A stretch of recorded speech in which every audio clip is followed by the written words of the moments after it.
اهلا بكم في اول حلقه على قناتي الجديده كبسوله اعلاميه. انا محمد عادل وبدرس في كليه الاعلام قسم اذاعه وتلفزيون الفرقه الثالثه. ولو حد بيسال على سني فانا عندي 22 سنه حاليا.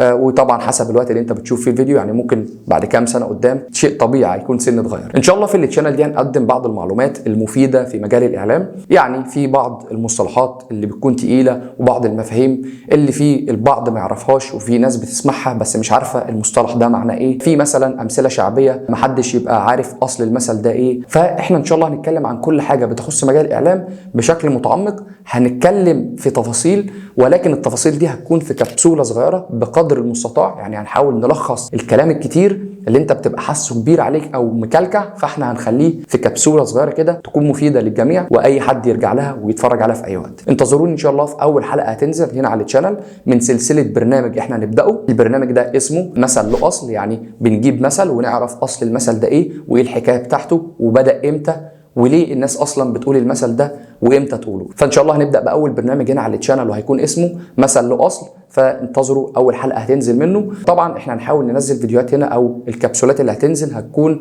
لها مواعيد او لها تواريخ، فان شاء الله هيكون ميعاد كل حلقه كل جمعه الساعه 8. فانتظرونا ان شاء الله كل جمعه الساعه 8 على قناه كبسوله اعلاميه. سلام.